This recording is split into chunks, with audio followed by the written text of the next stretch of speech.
Hello friends, welcome to the net scholars. आज हम लोग UGC net JRF first paper की जो फर्स्ट यूनिट है टीचिंग एप्टीट्यूड उसके बारे में डिस्कस करेंगे कि टीचिंग एप्टीट्यूड की यूनिट में कौन कौन सी चीज़ें सिलेबस में मेंशन है और हमें उसे कैसे पढ़ना है। ठीक है, तो हम देखते हैं कि यूजीसी नेट जेआरएफ के फर्स्ट पेपर की जो फर्स्ट यूनिट है टीचिंग एप्टीट्यूड, उसमें उसको सिस्टमेटिकली कैसे पढ़ा जाए कि आसानी से उसे समझ में आ जाए चीजें। ठीक है, तो हम देखते हैं कि जो टीचिंग होती है, टीचिंग के बारे में बोला जाता है कि यह जो है टू डायरेक्शनल और थ्री डायमेंशनल होती है। ठीक है, टीचिंग क्या होती है?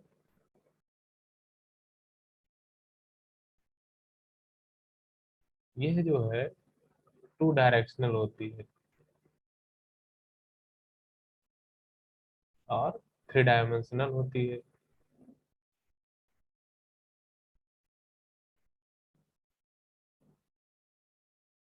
थ्री डायमेंशनल का मतलब त्रिआयामी ना। और थ्री डायमेंशन इसमें कौन कौन से होते हैं? टीचर, स्टूडेंट और टीचिंग एड। ये देखिए यहाँ पे तीनों डायमेंशन बना हुआ है, टीचर, स्टूडेंट और टीचिंग एड। ये तीनों डायमेंशन जब एक साथ मिलते हैं तो टीचिंग का जो प्रोसेस है वो होता है। और टीचिंग के बाद फिर लर्निंग होती है, लर्निंग के बाद फिर हम उसका इवेल्युएशन करते हैं कि हमारा लर्निंग आउटकम्स क्या है। ठीक है, और ये जो हमारा ये मॉडल हमने एक बनाया कि यह थ्री डायमेंशनल होता है, जिसमें तीन डायमेंशंस कौन से? टीचर, स्टूडेंट और टीचिंग एड। इसको ये जो मॉडल है ना, इसको स्मिथ ने दिया था, थ्री डायमेंशनल मॉडल। और तीनों चीजें जब एक साथ मिलती हैं तो टीचिंग का प्रोसेस होता है, उसके बाद फिर लर्निंग होती है और फिर इवेल्युएशन होता है। यहाँ एक चीज ध्यान देने वाली ये है कि जो टीचिंग है, हम्म, वह अपने साथ लर्निंग को इन्वॉल्व करती है, बट लर्निंग टीचिंग को इन्वॉल्व नहीं करती, क्योंकि लर्निंग सेल्फ भी हो सकती है। यह क्वेश्चन पूछा गया है एग्जामिनेशन में। ठीक है, और ये जो हमने बनाया है पूरा मॉडल, ये क्या है? ये पूरा हमारा ये पूरा हमारा जो ये मॉडल है ना, ये ये कौन सा मॉडल है हमारा? इसी को हम बोलते हैं टीएल मॉडल। क्या बोलते हैं? टीएल मॉडल इसे बोलते हैं ना। ठीक है, ये हमारा टीएल मॉडल है ना। ये हमारा टीएल मॉडल है। यहाँ से भी क्वेश्चन पूछा जाता है। जैसे क्वेश्चन पूछा गया था कि टीएल मॉडल में सबसे हाई लेवल का प्रोसेस कौन सा है, तो टीएल मॉडल में देखिए सबसे हाई लेवल का प्रोसेस क्या है? इवेल्युएशन है। ये हमारा टीएल मॉडल है। ठीक है, टीएल मॉडल मीन्स क्या होता है? Teaching learning model. टीचिंग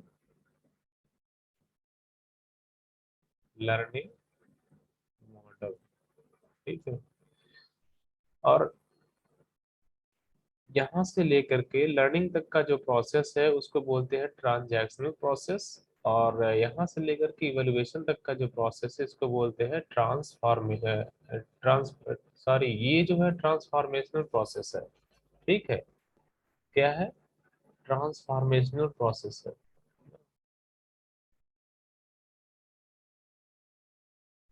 और ये जो हमारा प्रोसेस है ये हमारा ट्रांजैक्शनल प्रोसेस है। ठीक है, तो ये जो हमारा टीएल मॉडल में टीचिंग और लर्निंग का जो प्रोसेस होता है उसको हम क्या बोलते हैं? उसको हम बोलते हैं ट्रांसफॉर्मेशनल प्रोसेस ना।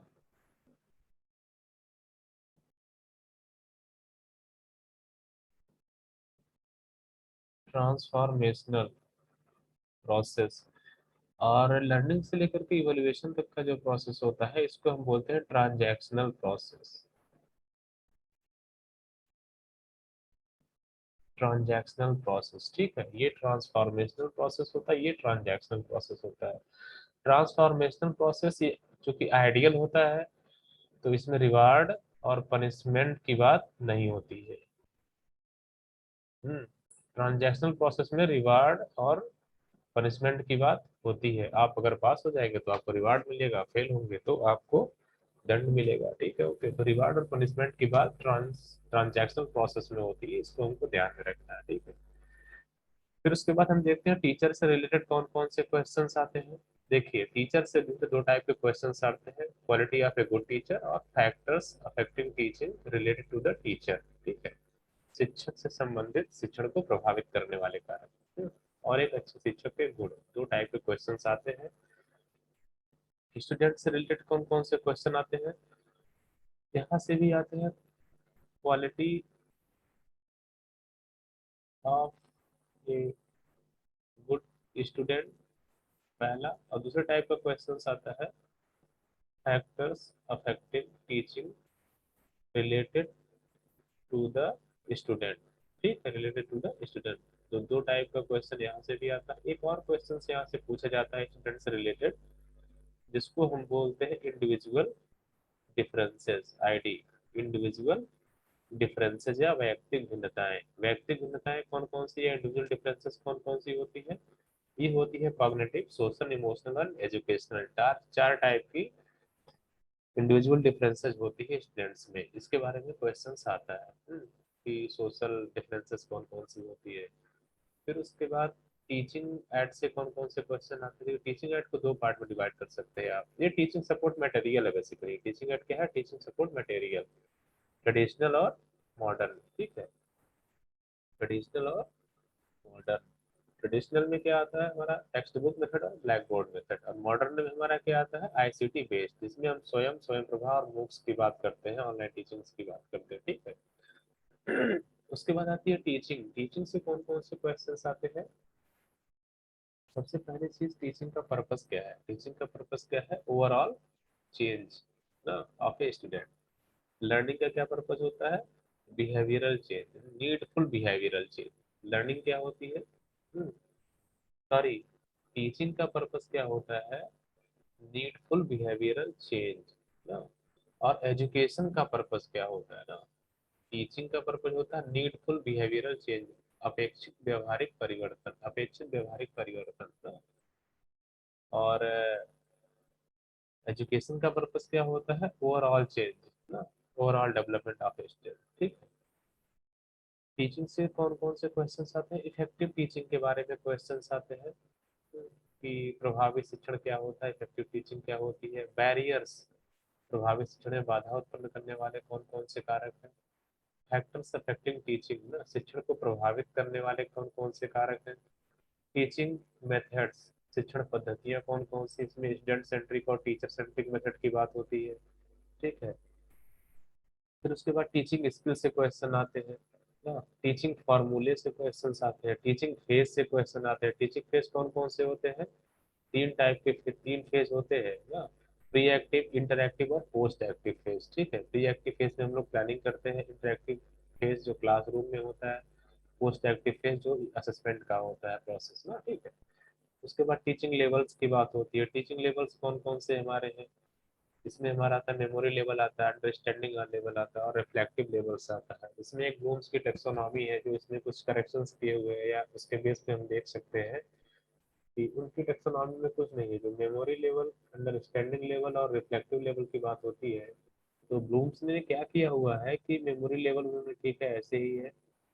अंडरस्टैंडिंग लेवल को दो पार्ट में बांट दिया है, ठीक है, ये अंडरस्टैंडिंग लेवल है और एप्लीकेशन, ठीक है। उसके बाद इन्होंने क्या किया है, रिफ्लेक्टिव लेवल को क्रिएशन, तीन पार्ट में बांट दिया ना, क्रिएशन और एनालिटिकल लेवल और इवेल्युएशन ना, ठीक है। मेमोरी वैसे ही है, दूसरा स्टेप इनका क्या है, अंडरस्टैंडिंग, तीसरा क्या हो जाता है, एप्लीकेशन, चौथा स्टेप क्या हो जाता है, क्रिएशन, एनालिटिकल और इवेल्युएशन, ठीक है। तो 1 2 3 4 5 6, सिक्स स्टेप्स की बात की है इन्होंने, सिक्स लेवल्स की बात की है। नहीं तो वैसे क्या होता है, थ्री लेवल्स, मेमोरी, अंडरस्टैंडिंग और रिफ्लेक्टिव लेवल। इन्होंने अंडरस्टैंडिंग को दो पार्ट में बांटा, अंडरस्टैंडिंग और एप्लीकेशन, रिफ्लेक्टिव को तीन पार्ट में, क्रिएशन, एनालिटिकल और इवेल्युएशन, ठीक है। फिर उसके बाद टीचिंग से कुछ और क्वेश्चंस आते हैं, जैसे कुछ टर्मिनोलॉजी है टीचिंग में। एजुकेशन, जिसका मतलब मैंने बताया overall development, teaching needful behavioural change ना। टीचिंग क्या क्या मतलब होता है, नीडफुल बिहेवियरल चेंज ना। उसके बाद फिर होता है इंस्ट्रक्शन ना। उसके बाद फिर होता है ट्रेनिंग, कंडीशनिंग, लर्निंग ना, इंडोक्ट्रिनेशन। ये सब टर्मिनोलॉजी है टीचिंग में। कभी कभी टीचिंग के यूनिट में यहाँ से क्वेश्चंस पूछ लिए जाते हैं। ठीक है। फिर टीचिंग से कौन कौन से क्वेश्चंस आते हैं। टीचिंग की जो टाइप्स हैं कुछ, जैसे फॉर्मल टीचिंग क्या होती है, इनफॉर्मल टीचिंग क्या होती है, नॉन फॉर्मल टीचिंग क्या होती है, ये भी क्वेश्चंस पूछे जाते हैं ना। फिर कुछ की बिहेवियर और हेल्पिंग बिहेवियर से क्वेश्चंस आते हैं। फिर डिसऑर्डर्स ऑफ लर्निंग, ये हमारे लर्निंग में आएगा ना। उसके पहले जो है पेडागॉगी, एंड्रोगॉगी और ह्यूटागॉगी से क्वेश्चंस आते हैं, क्या होती है ये चीजें। ठीक है। और टीचिंग के बाद फिर लर्निंग से कौन कौन से क्वेश्चंस आते हैं। लर्निंग से देखिए, लर्निंग लेवल्स के क्वेश्चन आते हैं। लर्निंग लेवल कौन कौन से होते हैं। रॉबर्ट गेने ने लर्निंग के 8 लेवल्स बताया है। द कंडीशन ऑफ लर्निंग, उनकी एक बुक थी द कंडीशन ऑफ लर्निंग, उसमें उन्होंने लर्निंग लेवल्स में 8 लेवल्स बताए हुए हैं। ठीक है। 8 लेवल बताया हुआ है। कौन कौन सा। पहला उन्होंने सिग्नल लर्निंग बोला है, दूसरा स्टिमुलस रिस्पॉन्स लर्निंग है, थर्ड क्या बोला उन्होंने, वर्बल एसोसिएशन लर्निंग। ठीक है। फोर्थ क्या बोलता है, चेन लर्निंग। सिक्स क्या बोला, 5 क्या बोला उन्होंने, डिस्क्रिमिनेशन लर्निंग। सिक्स क्या बोला उन्होंने, कॉन्सेप्ट लर्निंग। फिर रूल लर्निंग 7, और 8th क्या है, प्रॉब्लम सॉल्विंग लर्निंग। इसमें क्या है ना, मैक्सिमम सीक्वेंस पूछा जाता है, किसके बाद कौन सी लर्निंग आती है। तो 8 लेवल है हमारे लर्निंग के ना। डोमेन पूछा जाता है ना, लर्निंग डोमेन। तो डोमेन कौन कौन से होते हैं। तो ये 3 टाइप के डोमेन होते हैं इसमें ना, जिसको हम लोग क्या बोलते हैं, कौन कौन से डोमेन है।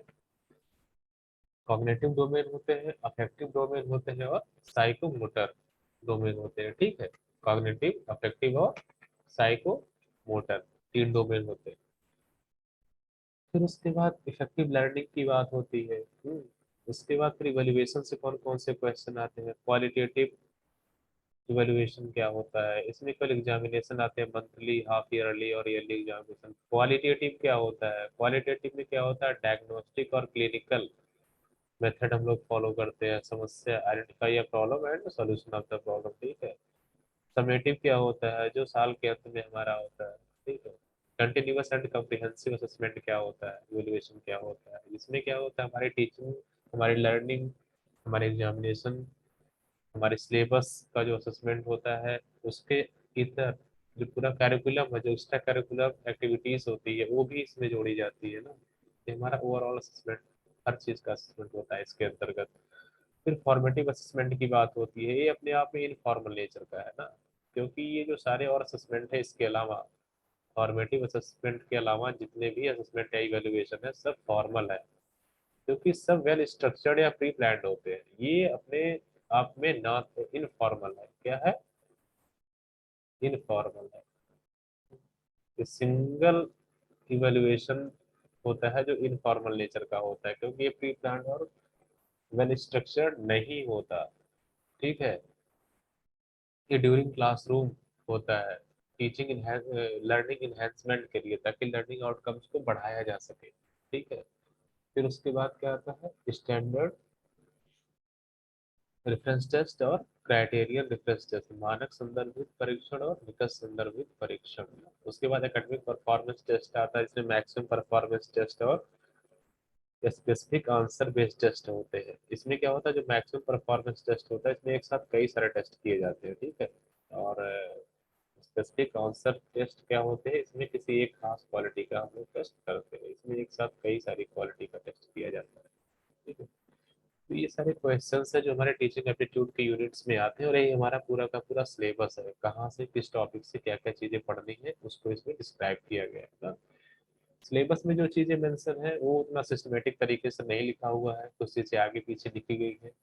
यहाँ पे देखिए की पॉइंट की तरीके से डिस्क्राइब किया गया है कि कैसे हमको इसको टीचिंग एप्टीट्यूड के जो यूनिट्स है उसे कैसे सिस्टमेटिकली हमको पढ़ना चाहिए।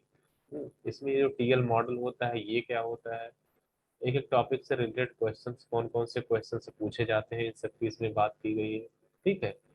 तो इसके पहले फिर हम लोगों ने किसकी बात की थी, इसके पहले हम लोगों ने बात किया था कि सिलेबस में हमारे जो है 10 यूनिट्स कौन कौन सी है।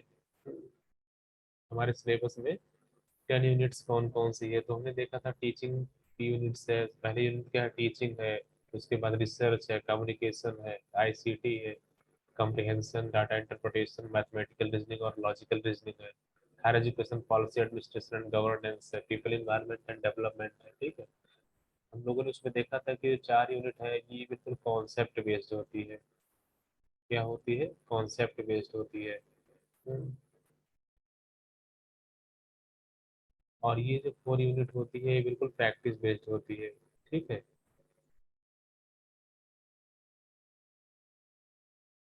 प्रैक्टिस बेस्ड होती है, इसमें हम जितनी ज्यादा प्रैक्टिस करेंगे उतना अच्छा मार्क्स को गेन करेंगे। लास्ट के जो 2 यूनिट होती है बिल्कुल फैक्ट बेस्ड यूनिट होती है। ठीक है, इसको हमें केवल याद करना होता है।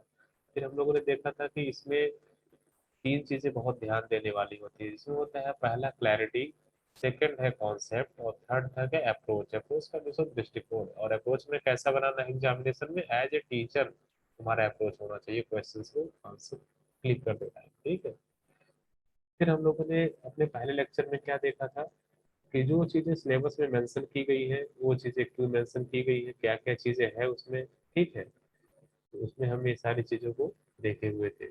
आज हम लोगों का रिवीजन भी हो गया, और उसके साथ साथ फिर हम लोगों ने देखा कि टीचिंग की जो यूनिट्स है उसे हमें कैसे पढ़ना है। ठीक है, उसमें कौन कौन सी चीजें हैं, सिलेबस में क्या मेंशन है, सिस्टमेटिकली साइंटिफिक तरीके से हमें उसे कैसे पढ़ना चाहिए। ठीक है, नेक्स्ट वीडियो में हम लोग बात करेंगे रिसर्च एप्टीट्यूड के बारे में कि रिसर्च एप्टीट्यूड की जो यूनिट्स है उसे हमें कैसे पढ़ना है, उसमें कौन कौन से टॉपिक है और सिस्टमेटिकली उसे कैसे पढ़ा जा सकता है। ठीक है, तो हम लोग मिलते हैं नेक्स्ट वीडियो में। Thank you so much.